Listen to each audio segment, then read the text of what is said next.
सूर्य के दो पुत्र माने गए हैं हमारे शास्त्रों में, एक शनिदेव और दूसरे यमराज। और ये दोनों ही कर्मों का लेखा जोखा रखते हैं, यानी कि एक जीते जी आपके कर्मों का लेखा जोखा रखते हैं जिन्हें हम शनिदेव कहते हैं, और एक मृत्यु के बाद आपके जो लेखा जोखा है आपके कर्मों का, उसका हिसाब रखते हैं, जो कि यमराज है।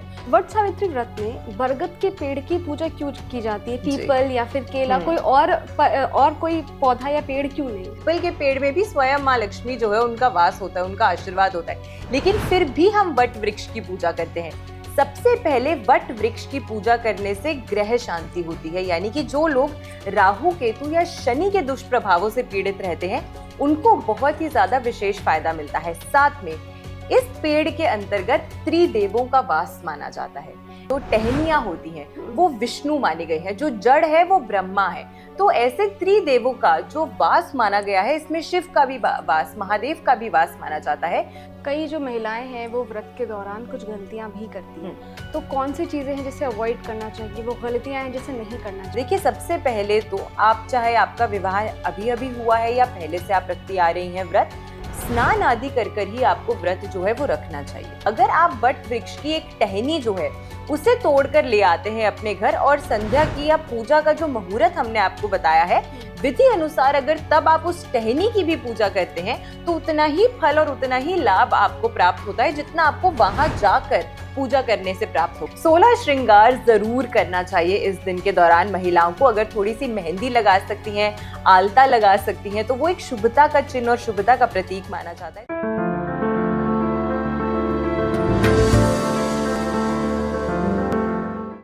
नमस्कार, स्तुति देख रहे हैं आप और मैं हूं आपके साथ अदिति शाह।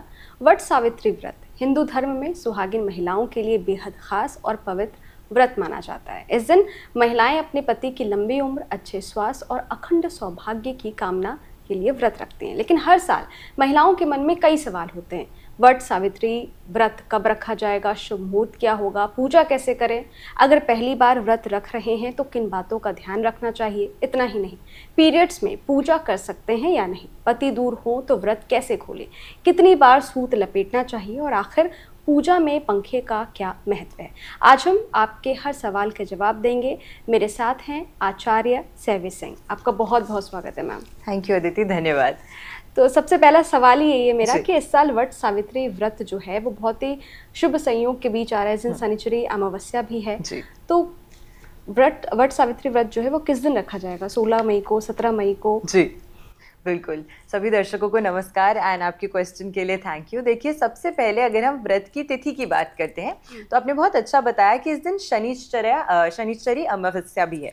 अब ऐसे में तिथि की जो शुरुआत अगर हम करते हैं तो तिथि 16 मई को, अमावस्या तिथि सुबह 5:12 से शुरू होगी, जो कि 17 तारीख की मध्य रात्रि तक रहने वाली है, 1:32 तक। और क्योंकि हिंदू धर्म के अनुसार अगर हम बात करते हैं तो उदया तिथि का ही सबसे ज्यादा महत्व माना जाता है। तो इसी कारण से ये तो क्लियर हो गया सभी दर्शकों को कि इस वर्ष आपको 2026 में जो व्रत है वो आपको 16 मई को रखना है। साथ में क्योंकि इस दिन शनिवार का भी दिन है, ये अमावस्या तिथि भी पड़ रही है, और खास करके अगर आपको इसकी कहानी पता हो, अगर इसकी कथा आपको पता हो, तो देवी सावित्री ने ये व्रत रखा था अपने पति की दीर्घ आयु के लिए, क्योंकि जिनसे उनका विवाह हुआ था सत्यवान जी से, वो अल्प आयु थे। और जब उनकी आयु पूर्ण हो गई तो वो यमराज के पीछे स्वयं चल पड़ी थी। अपनी पतिव्रता, अपनी पत्नी का जो धर्म है उसे पूरा करने के लिए वो यमराज के पीछे चल पड़ी थी। और खास बात यह है इस व्रत की, इस माह के अंदर ये ज्येष्ठ मास चल रहा है, और इस बार मल मास यानी कि अधिक मास, जिसे हम पुरुषोत्तम मास भी कहते हैं, उसके साथ आ रहा है। तो यानी कि वो समय हम कह सकते हैं जिसमें धर्म कर्म के कार्य करने के लिए, पूजा अर्चना करने के लिए जो समय माना गया है हिंदू कैलेंडर के अनुसार, हिंदू पंचांग के अनुसार, वो जो अधिक मास का समय होता है वो बहुत महत्वता रखता है। तो ऐसे में अगर शनिश्चर्य अमावस्या के दिन, साथ में यमराज जी को प्रसन्न करने के लिए, उनका आशीर्वाद पाने के लिए, ताकि पति की आयु जो है वो लंबी हो, पूर्ण हो और स्वास्थ्य उनको निरोगी काया प्राप्त हो।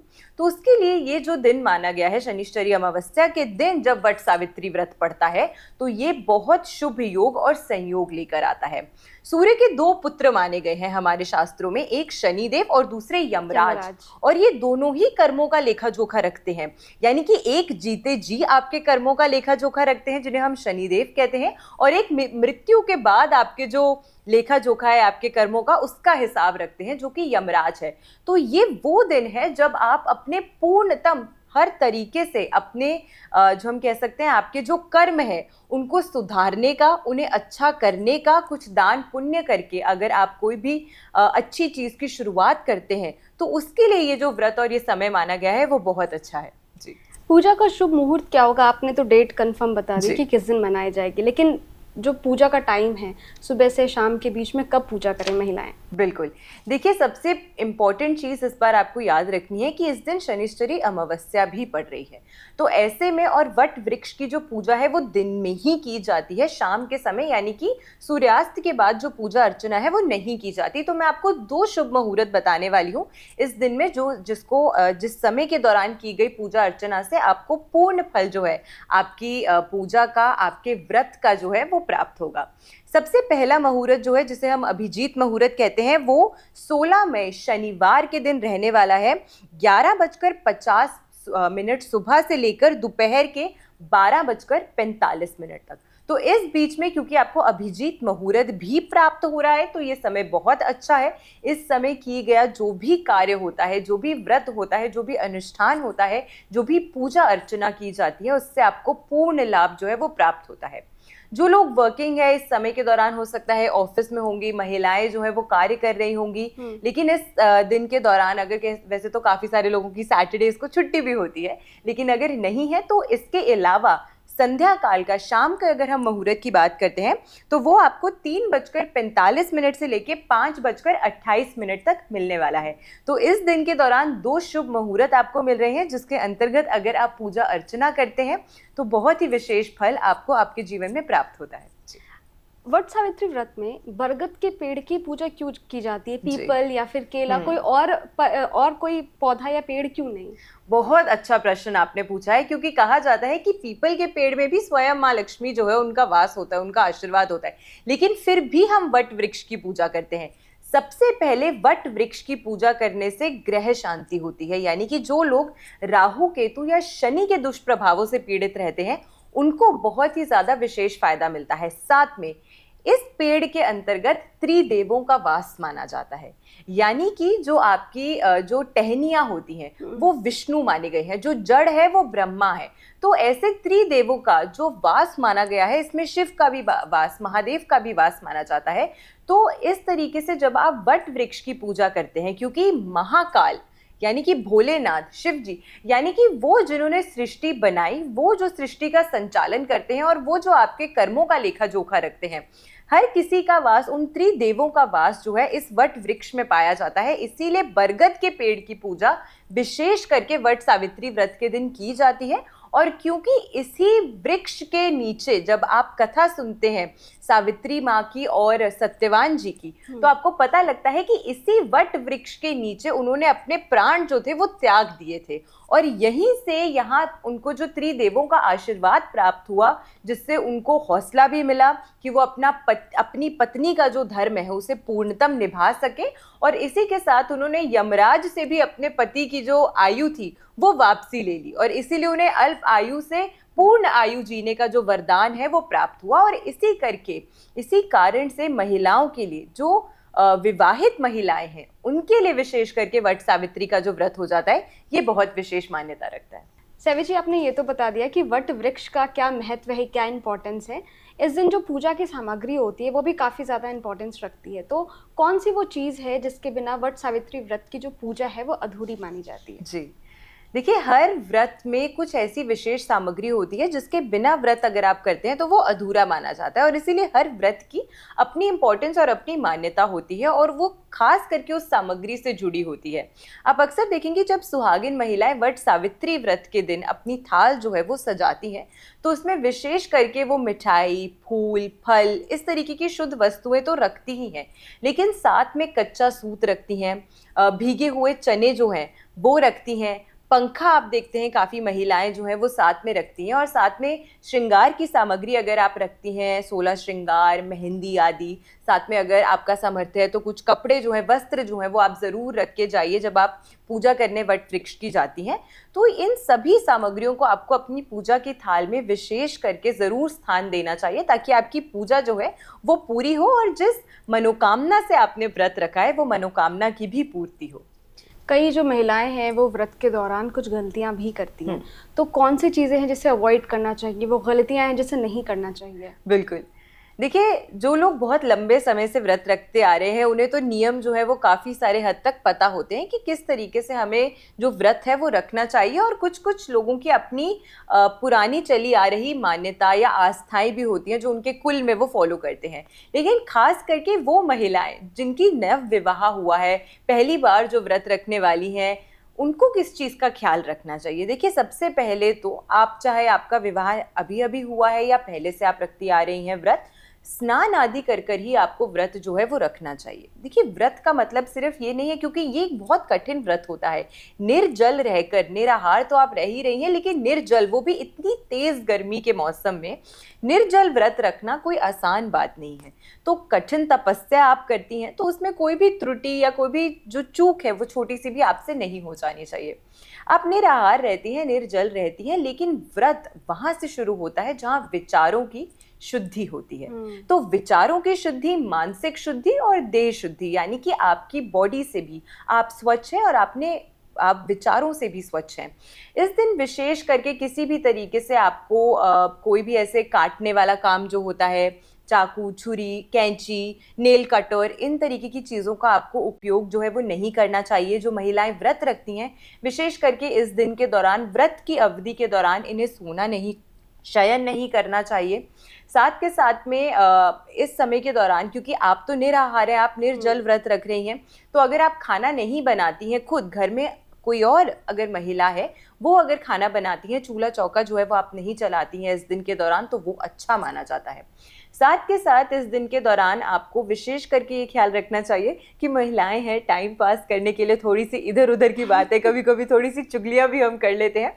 वो करने से आपको, विशेष करके तब जब आपको पता है कि किसी के पीठ पीछे आप उनकी निंदा कर रहे हैं, आप उनकी बुराई कर रहे हैं, तो इस तरीके की चीज़ों से आपको बचना चाहिए। कुछ अच्छी चीज़ें, कुछ अच्छी कथाएं, आपकी फैमिली में जो बड़ी बुजुर्ग महिलाएं हैं या जो आपसे उम्र में बड़ी हैं, उनसे कोई अच्छी बात सीखने का, शास्त्र से जुड़ी हुई कोई बात जानने का, पढ़ने का अगर आपको समय मिलता है तो बहुत अच्छा, ये आपको विशेष करके करना चाहिए। और ख़ास करके वट वृक्ष की पूजा आपको ज़रूर करनी चाहिए। देखिए, अगर आपका स्वास्थ्य अच्छा है, आपके घर के आसपास लोकेलिटी में कहीं पर भी वट वृक्ष है, तो आप वहाँ जाकर पूजा अर्चना करें, तो इससे तो बेहतर कुछ हो ही नहीं सकता।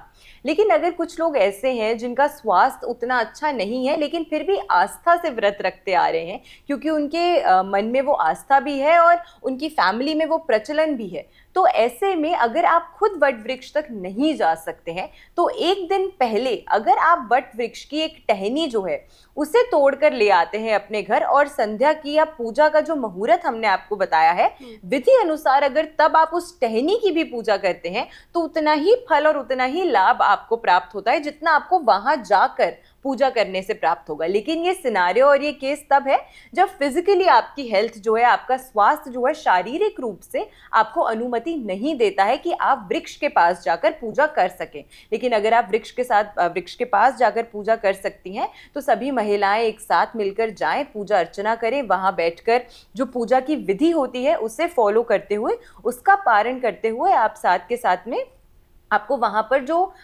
वट सावित्री की कथा है वो जरूर सुननी और सुनानी चाहिए। जी। अभी आपने जिक्र किया था जो पहली बार वट सावित्री व्रत रख रही हैं, जो नवविवाहित महिलाएं हैं, जिनका ये फर्स्ट टाइम है, हाँ। तो उन्हें जो है किन चीज़ों को फॉलो करना चाहिए, वो कैसे रखें व्रत? जी। तो जो पूरा नियम है, मैं चाहती हूँ कि आप एक सीक्वेंस से सीरीज वाइज बता दें। बिल्कुल।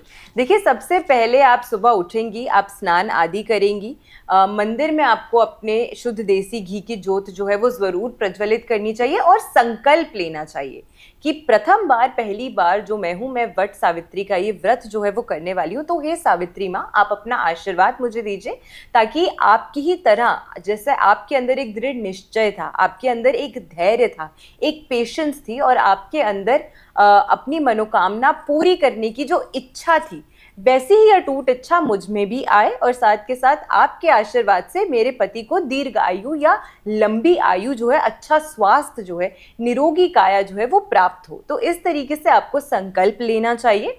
फिर उसके बाद आपको जो पूरे दिन के नियम होते हैं उनका आपको पालन करना चाहिए, जैसे कि मैंने आपको अभी बताया कि आपको स्वच्छ विचार रखने चाहिए, स्वच्छ आपको वस्त्र जो है वो धारण करने चाहिए, 16 श्रृंगार जरूर करना चाहिए इस दिन के दौरान। महिलाओं को अगर थोड़ी सी मेहंदी लगा सकती हैं, आलता लगा सकती हैं, तो वो एक शुभता का चिन्ह और शुभता का प्रतीक माना जाता है, तो वो बहुत अच्छा होता है।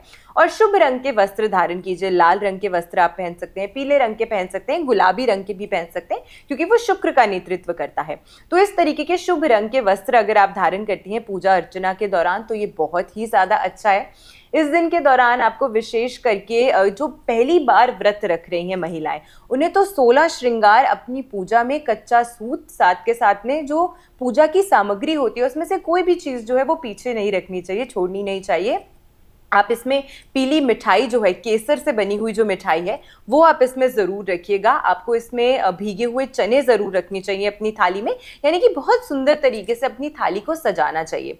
अब थाली में क्या चीज़ है जो नहीं रखनी चाहिए? अक्सर हम देखते हैं कि बहुत सारी डेकोरेटिव थालियाँ आती हैं, सुंदर होती हैं, हमारे मन को भा जाती है, और उसमें कभी कभी कुछ ऐसे भी कलर्स का यूज़ होता है जिन्हें हम शुभ रंग नहीं मानते हैं। तो अगर आपकी डेकोरेशन में थाली की आपको लगता है कि काले रंग का, नीले रंग का, इस तरीके का प्रयोग है, या फिर जिस कपड़े से आप अपनी थाली को ढकने का सोच रही हैं, अगर वो ऐसे गहरे रंग के कपड़े या रंग है, तो आपको उन्हें एक्सक्यूज करना चाहिए, उन्हें नहीं यूज करना चाहिए, और शुभ रंग से ही आपको अपनी जो थाली है वो सजानी भी चाहिए, और उन्हीं रंग के वस्त्र आपको धारण भी करने चाहिए। तो ये छोटी छोटी चीजें हैं, इनका अगर आप ध्यान रखते हैं तो बहुत अच्छा है। व्रत पारण की अगर हम बात करते हैं तो पूरा व्रत जो है वो तभी होता है अगले दिन, यानी कि अगले दिन सूर्योदय के बाद। अगर 16 तारीख को आप क्योंकि वट सावित्री का व्रत रख रहे हैं, तो 17 तारीख को सूर्य उदय के बाद ही आपको व्रत जो है वो अपना खोलना है, यानी कि पूर्ण तरीके से उसे पारण करना है। तो इन सभी चीजों का आपको विशेष करके ख्याल रखना चाहिए। वट सावित्री व्रत में सूत का बहुत महत्व होता है, तो सूत कितनी बार लपेटना चाहिए, कितनी बार परिक्रमा करनी चाहिए? बिल्कुल, देखिए, सूत की अगर हम बात करते हैं तो कच्चा सूत का अर्थ क्या है? कच्चे सूत का अर्थ ये होता है कि आप अपने जीवन में स्वच्छता लेकर आ रहे हैं, आप अपने जीवन में एक अटूट रिश्ते की जो डोर है उसको मजबूत कर रहे हैं, और ये लॉन्जिविटी का, यानी कि लंबी आयु का भी प्रतीक माना जाता है। इसीलिए सूत जो है वो वट वृक्ष के अराउंड आप देखते हैं कि लोग लपेटते हैं।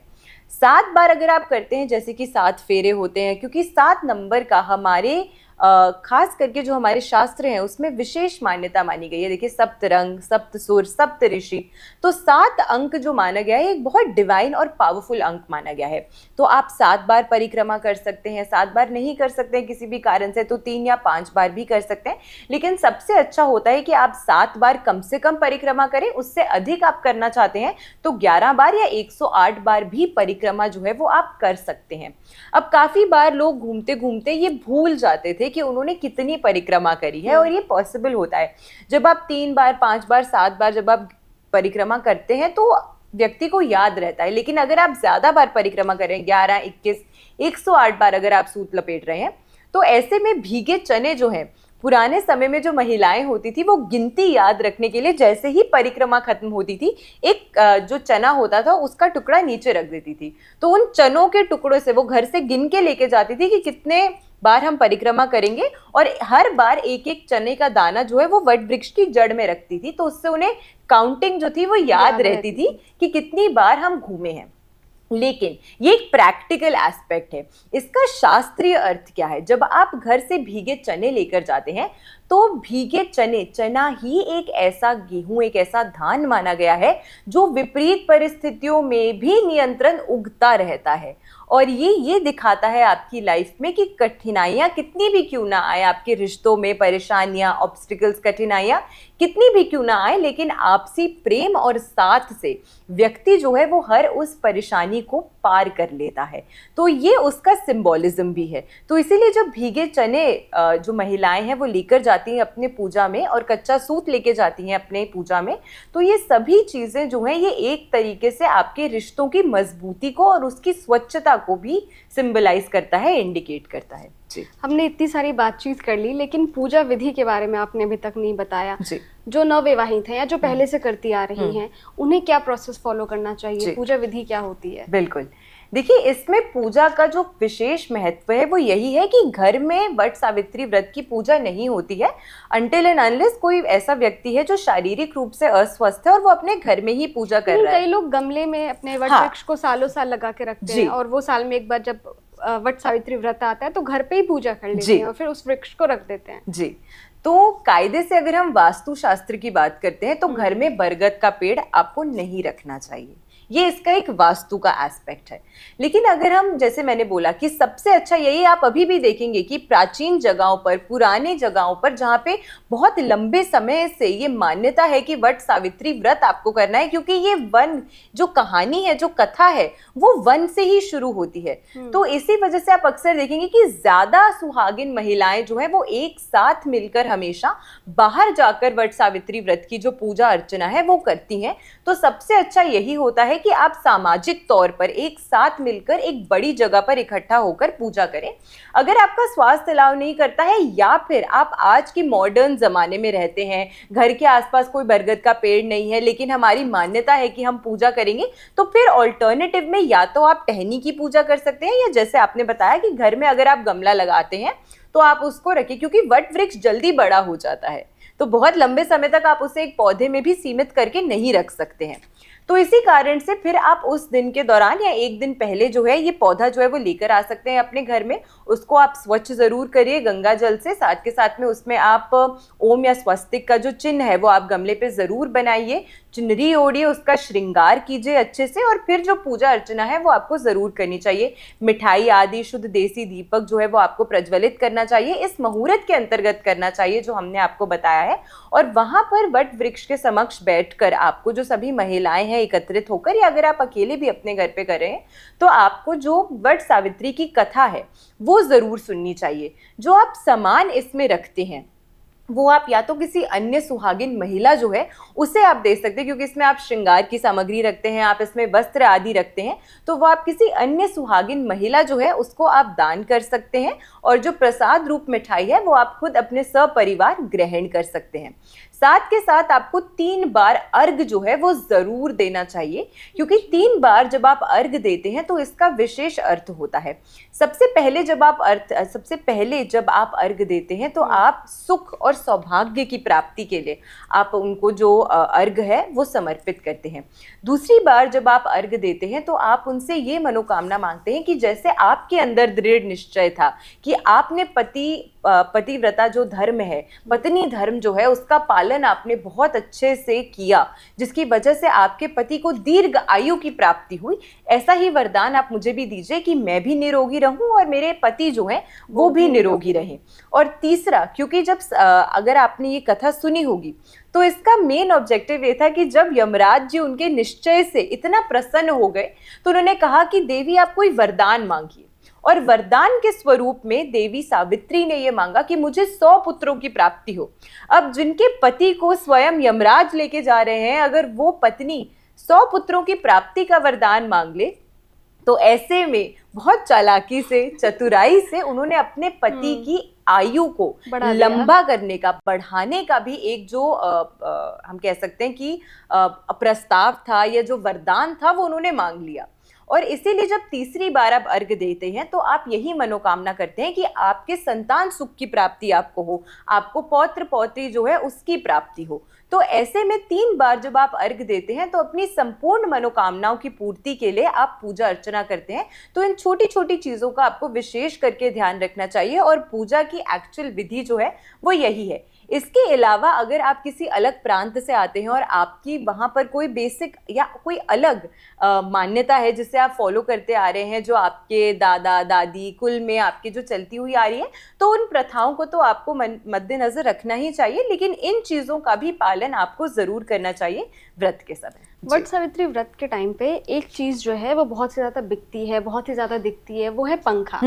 और जब महिलाएं पहले वट वृक्ष को पंखा जी होती हैं, लहराती हैं, फिर उसका जो अपने पति होते हैं फिर उनके पास जा करके वो करती हैं, तो पंखे का क्या महत्व है, पंखा ही क्यों? जी देखिए, सबसे पहले आप समझेंगी तो ये सीजन जो है ये पीक गर्मी का सीजन होता है, ज्येष्ठ माह, और इस बार ज्येष्ठ माह अधिक मास में आ रहा है, यानी कि 8 मंगलवार। हाँ। क्योंकि चंद्र मास जो होता है उसकी कैलकुलेशन अलग तरीके से की जाती है, तो हर सौर मास और चंद्र मास के अंतर्गत 11 दिनों का गैप होता है, तो 3 वर्ष के अंतर्गत एक, हम कह सकते हैं कि एक अधिक मास जो है वो पड़ता है।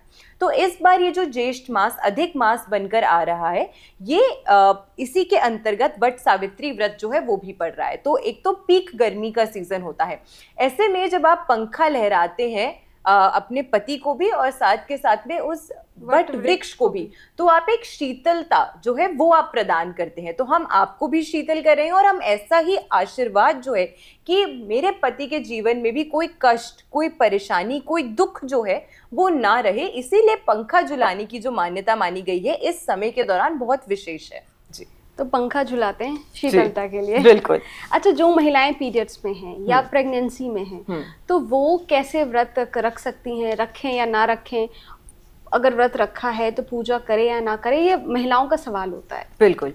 देखिए, अगर आपने व्रत रखा है सबसे पहले तो आप किसी भी वस्तु आदि को छू नहीं सकती हैं अगर आप पीरियड्स के दौरान हैं। इस चीज़ का आपको ख्याल रखना है, क्योंकि मैंने शुरुआत में ही कहा था कि शारीरिक और साथ के साथ मानसिक स्वच्छता दोनों चीज़ें इंपॉर्टेंट हो जाती हैं। अब ऐसा नहीं है कि आप इस समय अस्वच्छ हैं। देखिए, आप सबसे ज़्यादा नज़दीक हैं प्रकृति के एक नेचुरल साइकिल के, लेकिन फिर भी काफ़ी लोग इस चीज़ को कंफ्यूज कर देते हैं पीरियड्स को या मेंस्ट्रुअल साइकिल को अशुद्धता के साथ, लेकिन ये सत्य नहीं है। सत्य ये है कि जब महिला मेंस्ट्रुएट कर रही होती है, जब उनके पीरियड्स होते हैं, यानी कि जिसे हम मासिक धर्म कहते हैं, वो चल रहा होता है, तो उनकी बॉडी की जो ऊर्जा या जो एनर्जी या वाइब्रेशन होती है वो काफ़ी लो हो जाती है।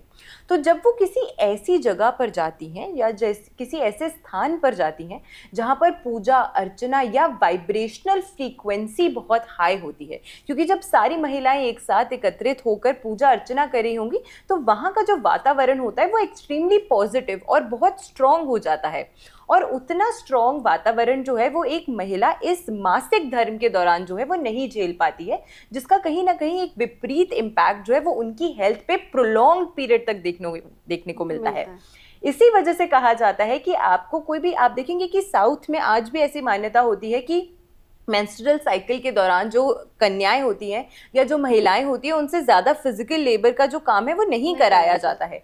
हम जब यहाँ पर आज के मॉडर्न कल्चर में रहते हैं तो हम, क्योंकि वर्किंग फीमेल्स भी हैं, तो ऐसे में हम इन चीज़ों को इतना मद्देनज़र नहीं रखते हैं, लेकिन काफ़ी सारे प्रांतों में आज भी कहा जाता है कि उन 3 से 5 दिनों के अंतर्गत बहुत ज़्यादा फिजिकल लेबर का जो काम है वो महिलाओं से नहीं करवाया जाता। तो ऐसे में, क्योंकि अगर आपके स्वास्थ्य पर इसका कुछ विपरीत इफेक्ट आ रहा है तो आपको वर्जित रहना चाहिए व्रत रखने से भी। लेकिन अगर आपकी मान्यता है या आप ऐसे सर्कमस्टांसेस में रहते हैं जब आपको लगता है कि नहीं हम व्रत कर सकते हैं, तो आप ज़रूर व्रत कीजिए। बहुत अच्छी बात है अगर आपका आस्था है, मान्यता है और आप शारीरिक रूप से खुद को इतना स्वस्थ समझती हैं तो आपको व्रत ज़रूर करना चाहिए। लेकिन फिर भी आपको पूजा अर्चना की जो सामग्री है उसको छूना नहीं चाहिए। तो अगर आपके परिवार में कोई और अन्य, आपकी बड़ी बहन या आपकी कोई और माता जी हैं या कोई भी और आपके शादीशुदा महिलाएं हैं, तो उनके हाथ से आप ये जो सामग्री है वो अपने लिए चुनवा कर किसी और महिला को आप बाद में दान कर सकती हैं जब आप अपना व्रत जो है वो पूर्ण कर लेती हैं। तो इस चीज़ का, लेकिन व्रत का संकल्प आपको ज़रूर लेना चाहिए, चाहे मन में ही रह लीजिए, विदाउट किसी वस्तु को छुए हुए।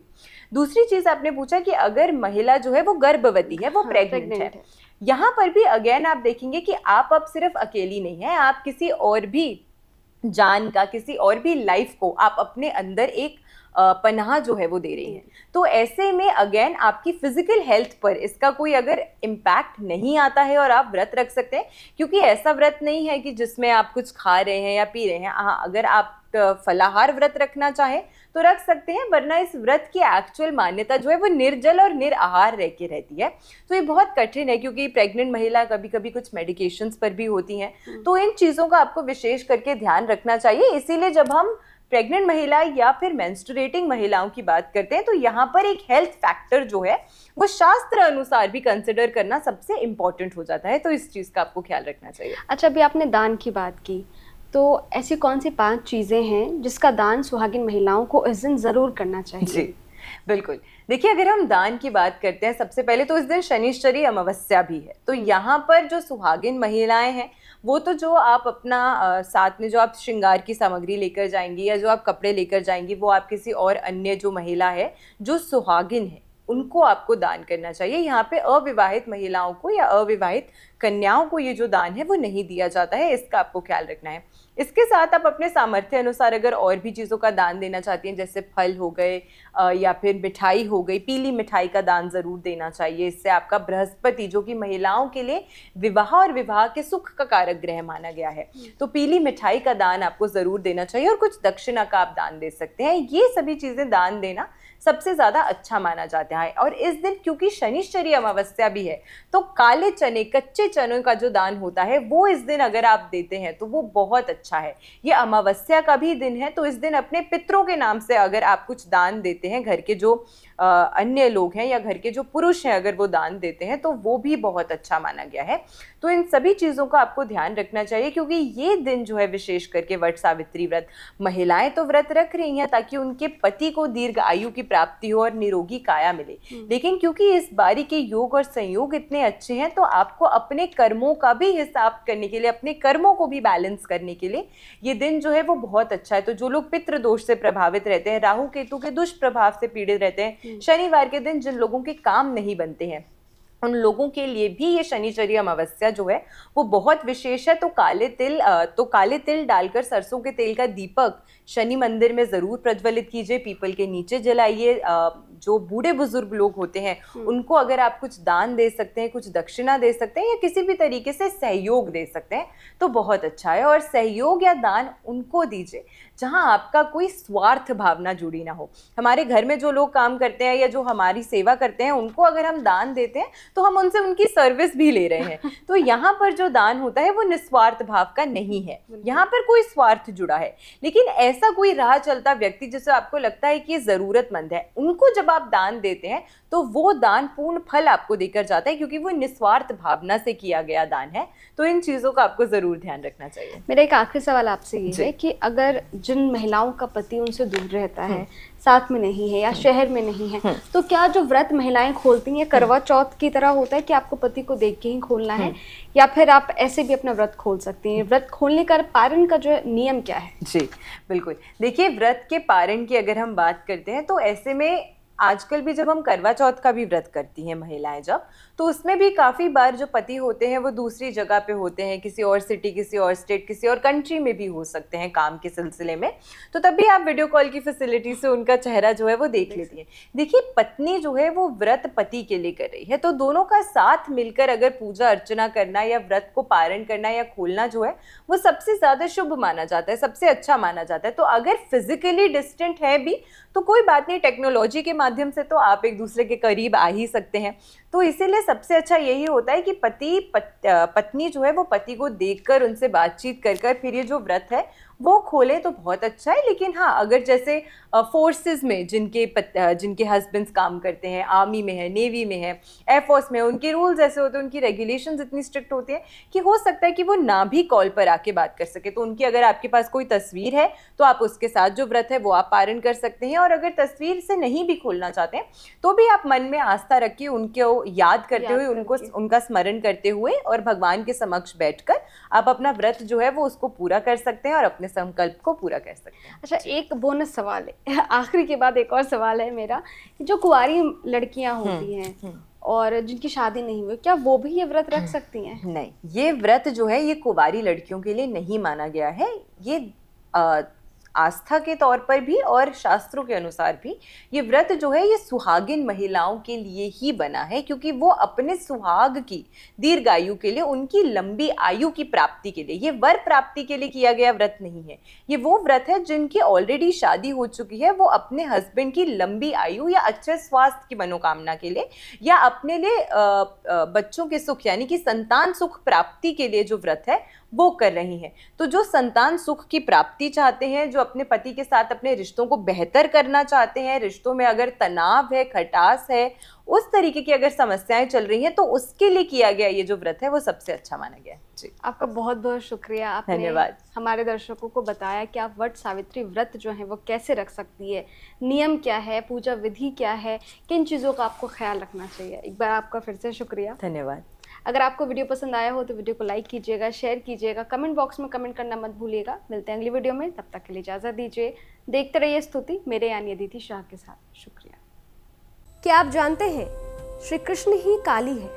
क्या आपको पता है राधा जी ने श्री कृष्ण के सामने कौन सी 3 शर्तें रखी थी? क्या आप जानते हैं कि द्रौपदी पिछले जन्म में कौन थी और उन्हें 5 पति कैसे मिले? स्तुति चैनल पर सोमवार से शुक्रवार हम लेकर आ रहे हैं ऐसी ही पौराणिक और रहस्यमय कहानियों की खास सीरीज, जहां हर कहानी में छिपा है धर्म, रहस्य और जीवन का गहरा सच। तो अभी स्तुति चैनल को सब्सक्राइब कीजिए और इस अद्भुत सफर का हिस्सा बनिए। इस वीडियो में दी गई जानकारी केवल पौराणिक मान्यताओं, धार्मिक विश्वासों और ज्योतिषीय तथ्यों पर आधारित है। स्तुति इनकी पुष्टि नहीं करता। किसी भी उपाय को अपनाने से पहले संबंधित विशेषज्ञ से सलाह जरूर लें।